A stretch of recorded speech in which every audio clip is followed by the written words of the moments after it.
आपको कबीर सिंह में कॉलेज के डीन का करैक्टर शायद याद हो, जिसके लिए आदिल हुसैन को सिर्फ एक दिन के लिए शूटिंग करना पड़ी। अब 5 साल बाद उन्होंने भी कबीर सिंह को क्रिटिसाइज करना शुरू कर दिया है, जिस पर कबीर सिंह के डायरेक्टर संदीप रेड्डी वांगा ने उन्हें सोशल मीडिया पर सख्त जवाब भी दे दिया है। इस पूरे इंसिडेंट ने एक दफा फिर ये डिबेट शुरू कर दी है कि क्या साउथ इंडियन एक्टर्स और डायरेक्टर्स बॉलीवुड से वाकई नफरत करते हैं, क्योंकि इस सब की शुरुआत किसी और ने नहीं बल्कि बाहुबली और RRR जैसी फिल्में बनाने वाले डायरेक्टर SS राजामौली ने की। जब 2009 में उन्होंने पब्लिकली ये कहा कि ऋतिक रोशन प्रभास के सामने कुछ भी नहीं है। उस वक्त प्रभास की फिल्म बिल्ला का ऑडियो लॉन्च इवेंट चल रहा था और राजामौली ने प्रभास और अल्लू अर्जुन जैसे एक्टर्स के सामने कह दिया कि जब मैंने ऋतिक रोशन की धूम 2 साल पहले देखी तो मैं सोचता था कि क्यों बॉलीवुड ही ऐसी अच्छी फिल्में बनाया करता है, क्या हमारे पास ऋतिक रोशन जैसे एक्टर्स नहीं हैं? लेकिन अब प्रभास की फिल्म बिल्ला का ट्रेलर देखकर मैं कह सकता हूं कि ऋतिक रोशन प्रभास के सामने कुछ भी नहीं है। हालांकि धूम सिर्फ इंडिया से ही 80 करोड़ से ज्यादा का बिजनेस करके ब्लॉकबस्टर बनी, जबकि जिस फिल्म की वजह से राजामौली ऋतिक रोशन को छोटा दिखा रहे थे वो सिर्फ 26 करोड़ ही टोटल कमा सकी। लेकिन फिर 15-16 साल बाद बाहुबली डायरेक्टर ने अपनी गलती एक्सेप्ट करते हुए कहा कि मैं ऋतिक रोशन की बड़ी रिस्पेक्ट करता हूं और मुझे ऐसे वर्ड्स उनके लिए इस्तेमाल नहीं करने चाहिए थे।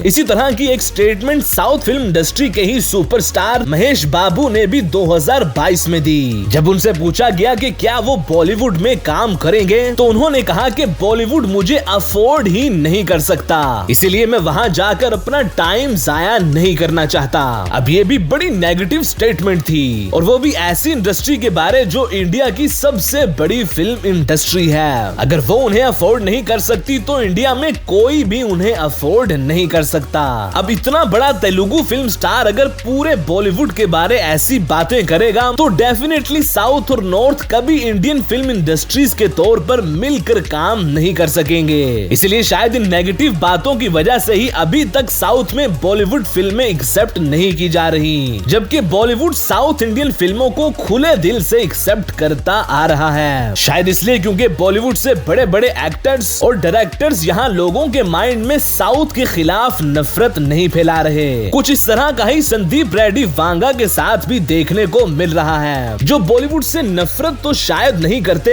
लेकिन जो कोई उनकी ब्लॉकबस्टर फिल्मों को क्रिटिसाइज करता है वो उसे माफ भी नहीं करते, वो चाहे जावेद अख्तर हो, आमिर खान की एक्स वाइफ किरण राव हो या कोई और अनफॉर्चुनेटली बॉलीवुड से ही ऐसी आवाजें उठती हैं जो उनकी फिल्मों को बुरी तरह क्रिटिसाइज करती आ रही हैं। अभी रिसेंटली कबीर सिंह में ही काम करने वाले एक्टर आदिल हुसैन ने कह दिया कि मुझे कबीर सिंह करने पर बहुत अफसोस है, जिसे मैं थिएटर्स में 20 मिनट देखने के बाद ही छोड़कर बाहर आ गया, और साथ ये भी कह दिया कि इस छोटे से रोल के लिए बहुत ज्यादा पैसे मिल रहे थे, इसी वजह से मैंने ये किरदार अदा किया। जिस पर संदीप रेड्डी वांगा ने उन्हें जवाब देते हुए ये तक कह दिया कि आपकी पैसे की लालच आपके फिल्मी पैशन से बहुत बड़ी है। अब यहाँ बॉलीवुड को भी ख्याल करना चाहिए कि 5-5 साल बाद भी साउथ के डायरेक्टर की फिल्मों को बुरी तरह क्रिटिसाइज किया जा रहा है, और दूसरी तरफ वांगा साहब भी हर क्रिटिसिज्म का इतना सख्त जवाब देकर अपनी इमेज ही खराब करने में लगे हुए हैं, जिससे लोग ये भी कहने लगे हैं कि जैसे पहले SS राजामौली और महेश बाबू बॉलीवुड के खिलाफ बातें कर चुके हैं, उसी तरह संदीप रेड्डी वांगा भी बॉलीवुड के खिलाफ नफरत फैला रहे हैं। उम्मीद करते हैं कि ये इंडियन फिल्म इंडस्ट्रीज के लोग एक दूसरे के खिलाफ नफरत फैलाने की बजाय एक दूसरे को सपोर्ट करें, जिससे न सिर्फ सभी इंडियन फिल्म इंडस्ट्रीज ग्रो करेंगी बल्कि बिजनेस के भी नए नए रिकॉर्ड्स बनते हुए नजर आएंगे।